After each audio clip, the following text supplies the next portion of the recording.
잠언 26장 1절부터 3절 그리고 8절 말씀 봅니다. 미련한 자에게는 영예가 적당하지 아니하니 마치 여름에 눈 오는 것과 추수 때에 비 오는 것 같으니라. 까닭없는 저주는 참새가 떠드는 것과 제비가 날아가는 것 같이 이루어지지 아니하느니라. 말에게는 채찍이요 나귀에게는 재갈이요 미련한 자의 등에는 막대기니라. 미련한 자에게 영예를 주는 것은 돌을 물매에 매는 것과 같으니라. 아멘. 잠언 26장은 우리가 세상 살아가면서 경계해야 될 사람들에 대해서 이야기해 주고 있습니다. 1절부터 12절까지는 미련한 자, 그리고 13절부터 17절까지는 게으른 자, 그리고 18절부터는 이런 자, 저런 자, 온갖 다양한 악인들의 모습을 이제 이야기해 주고 있습니다.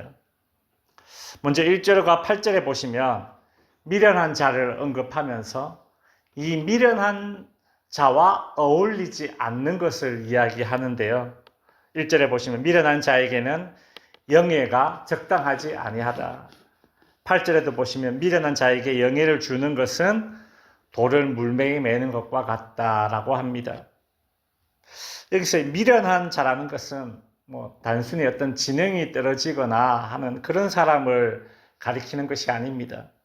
잠언에서 미련한 자, 지혜 없는 자는 어떤 사람입니까? 1차적으로는 하나님을 경외하지 않는 자, 그리고 2차적으로는 도덕적, 윤리적인 결함이 있고, 그리고 교만한 자를 잠언은 미련한 자라고 표현합니다. 이런 미련한 자에게 어울리지 않는 것이 있다고 하죠. 영예가 어울리지 않는답니다. 여기서 영예라는 이 단어가 히브리어로 카보드라고 되어 있는데 이것은 높은 지위, 어떤 권력을 이야기하는 것입니다. 미련한 자에게 높은 지위, 높은 자리, 권력이 적당하지 않다는 것이죠. 그 이유를 1절에서는 이렇게 말합니다. 마치 여름에 눈 오는 것과 추수 때에 비 오는 것과 같다. 여러분, 여름에 눈이 온다라는 게 무슨 일이겠습니까? 어리둥절하겠죠. 그렇죠? 근데 이 여름에 눈이 온다라는 것은 이것은 어떤 자연의 질서와 순리가 깨진 것 아닙니까? 그렇죠? 자연의 질서가 파괴된 그런 상태를 지금 의미하는 것입니다. 즉, 미련한 자에게 권력을 주는 것은 마치 자연의 질서가 파괴되어서 여름에 눈이 오듯이 이게 뭔가 거꾸로 돌아가지 않습니까? 그렇죠? 마찬가지로 미련한 자에게 권력을 주는 것은 그 공동체를 파괴하는 그런 결과를 가져오는 것과 같다라고 그렇게 비유하고 있는 것이죠. 또 추수 때에 비가 온다라고 하고 있습니다. 참 추수 때 비가 온다 이거는 우리 시골에서 농사 짓는 사람들은 확 와닿잖아요. 그죠? 추수를 해야 되는데 비가 옵니다. 그간에 노력한 결과물들 이게 참 헛수고 되게 만드는 거 아닙니까? 그죠? 미련한 자가 권력을 가지면 이전에 수고해서 쌓아놓은 그 결과물들, 어떤 명성, 업적 이런 것들이 한순간에 수포로 돌아간다라는 것이죠. 이 구절을 이렇게 보면서 저는 그냥 탁 떠오르는 사람이 누구였냐면 그 로마 제국의 네로 황제가 딱 생각이 나더라고요. 미련한 자, 하나님을 경외하지도 않고 도덕적 결함이 있고 그리고 교만한 사람. 이 네로 황제가 로마에 불을 질러 놓고 그 로마는 이렇게 집이 다닥다닥 붙어 있었거든요. 그 안에 얼마나 많은 인구 밀집도를 가지고 있었는데 거기에 불을 질러 놓고 그 불타는 로마 시내를 보면서 시를 엎었다. 참 이 미련한 자가 지도자로 세워졌을 때의 모습을 참 상상이 됩니다. 여름에 눈이 오듯 추수 때에 비가 오듯 공동체의 질서가 파괴된다는 것이죠. 8절에서는 미련한 자가 왜 권력을 가지면 안 되는가, 이렇게 이유를 비유해 주고 있습니다. 미련한 자에게 영예를 주는 것은 돌을 물매에 매는 것과 같으니라. 이게 무슨 말이냐면, 이렇게 물맷돌 있지 않습니까? 팔레스타인 지방에 쓰던 이 물맷돌, 다윗이 돌린 그 물맷돌, 그죠? 그 물맷돌에다가 돌을 이렇게 딱 넣었다라는 거예요. 이게 뭐예요? 우리로 치면 활에다가 화살을 이렇게 딱 매겼다라는 뜻입니다. 요즘으로 치면 총에다가 총알을 딱 장전시켰다라는 것입니다. 그러니까 이제 언제 터질지 모르는 폭탄이 작동된 것입니다. 미련한 자에게 권력을 주었다라는 것은 이제 곧 폭력의 시대가 온다라는 그런 비유의 말씀이죠. 미련한 자가 권력을 잡으면 불안과 공포와 두려움의 시대를 살아가게 됩니다. 여러분, 이 구절을 보시면 또 독재 국가에서 독재자의 모습이 떠오르지 않습니까? 독재자들의 치하에서 숨죽이며 떨고 있는 그 국민들의 모습이 상상이 되시죠? 그렇죠?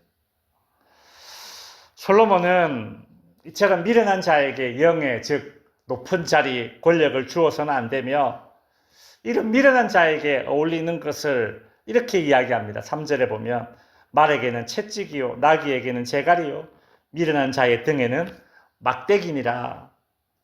미련한 자에게 어울리는 것, 즉 미련한 자에게 필요한 것은 그 미련함을 조금이라도 뉘우칠 수 있도록 해주는 것이 필요하다는 것이죠. 그게 무엇입니까? 여기서 이야기하는 채찍, 재갈, 막대기는 징계를 상징하는 그런 단어들입니다.